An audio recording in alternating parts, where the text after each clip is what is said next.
Hey everybody, Scout Crafty here again, Mishmash Monday. Hope you had a great weekend. It's a little rough weekend for me. I had a cold, the dreaded man cold. One of the worst afflictions known to man, the man cold.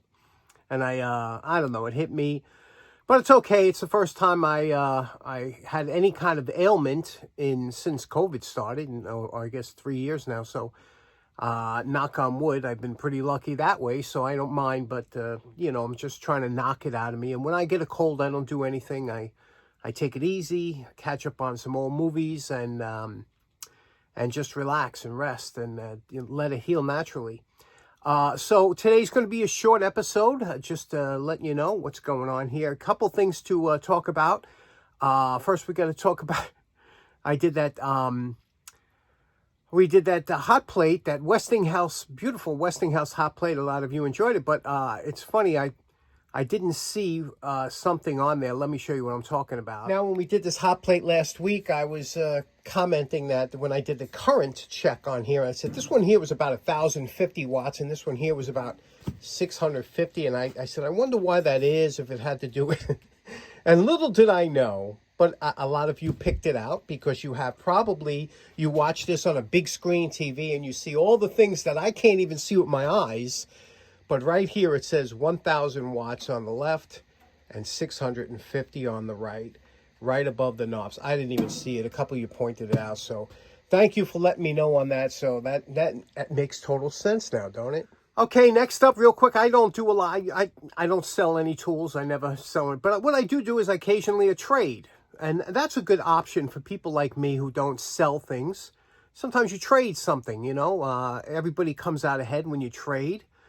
That's what old swap meets were for and things like that. People that didn't sell their cars, they just would go there and swap cars. And anyway, so Andrew, my buddy Andrew, you know him as Horrible Bastard out there, he contacted me.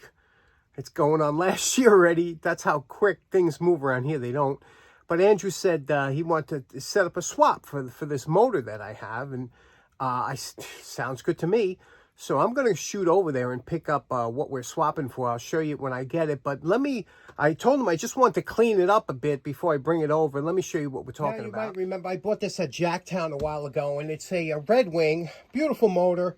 These things go for a lot of money. I don't know why, but they have a smaller shaft on here. It's meant for different attachments that they have.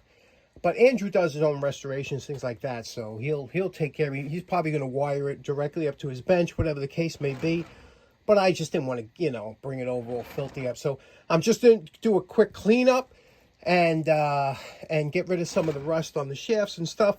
So this way it's ready to go if he wants to, whatever the case. So let's do that real quick. Now, to clean up the motor, believe it or not, we're going to use 50/50 acetone and automatic transmission fluid mix and then finish up with some WD-40, and that's all we're going to do.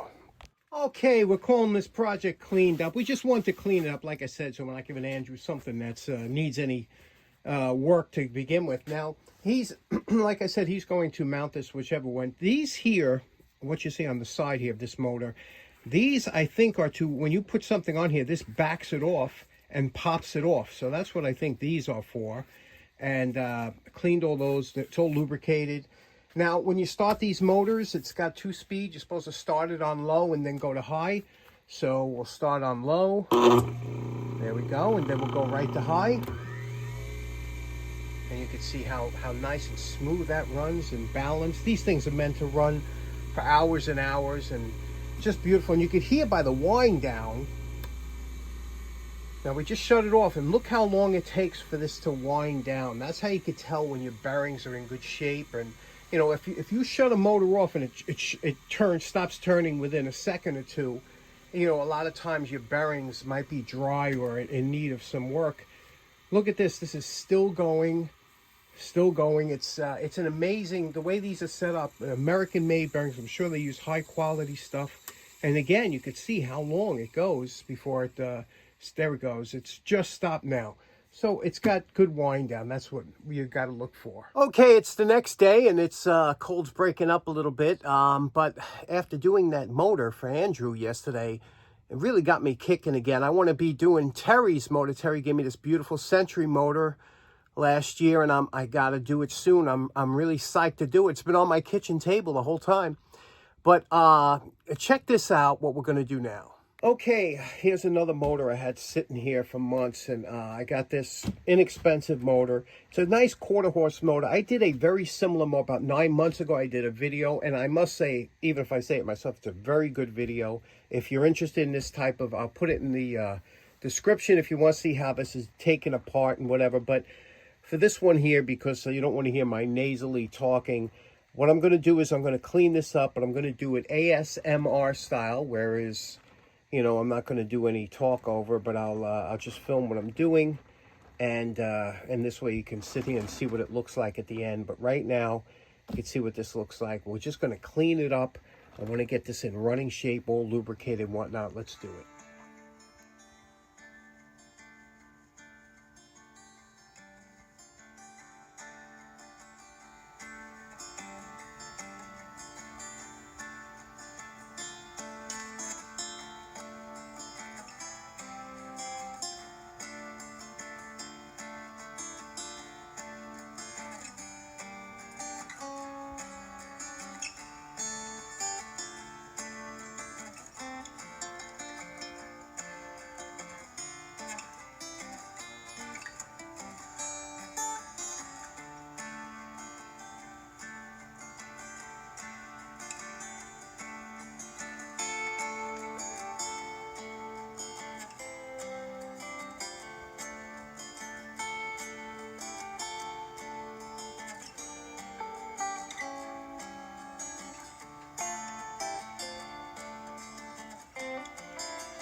Now, you know my favorite part. Remember what this old GE motor looked like before we started? And we're calling this project done. One of my favorite motors to do. It's such a simple motor. It's within anybody's reach out there to clean these up and get these things back in service. They last forever. They're just a workhorse of a little motor. Even Terry, who has dozens of high-end motors, even he likes these motors because they're just such sweethearts of a motor. So again, we took everything out. The one thing I have to say is there's a little, and if you look at my other video, you'll see inside of here, it looks like a little piece of rope almost wrapped in felt that's in here that holds the oil. It was disintegrated on one side. So what I did is just temporarily, I cut a piece of this rag, rolled it up, squeezed it in there, and that'll hold the oil so it don't. Now, to oil these motors is nothing easier than to oil these motors because you don't have to worry about over oiling them. What you do is you take, and I use Zoom Spout, which is a really, a good general purpose oil for this, non-detergent. And you fill it up here, and you'll see what happens is when you fill it up, it'll come to the top of the hole here, and when it does, you're done. You never have to worry about overfilling. You see we're getting close to the top here. And again, I dried all this out. There we go. When it's like that, you just let it go. That's all you have to do. Any extra oil will drip out the bottom here because there's a hole there, so you never have to worry about over oiling these motors. And you do this depending on how often you use it, but a couple times a year. And once you know like that, like it comes up easy like that, you know that the wick is somewhat full. And that's all you have to do to maintain these. And then there's, in this side, there's two little brushes, but they wear forever almost. So let me turn this on, show you how it sounds. Okay, this motor doesn't have a switch, but I'm just going to plug it in. When I do, listen for the startup and how smooth it runs, and then listen for when I unplug it for the wind down time.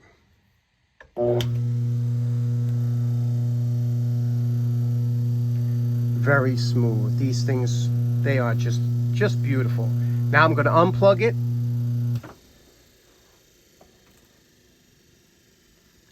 Again, you see how long it takes? That shows you that it's the bushings on here are very good. And again, the lubrication really helps, and it'll actually do better when the oil drips in there a little longer. There we go. How nice is that? Okay, so in closing, sorry about the cold for this video, but we did pump out a couple projects, had a good time down here. I love working on these motors. If you enjoyed this type of content and you like this motor, I do check out the link I have in the description. I really think if you didn't see that video, it was a really good video on how these motors work and more about it. And also, we will see you again on Wednesday. Hope you have a great day. Take care now. Bye-bye.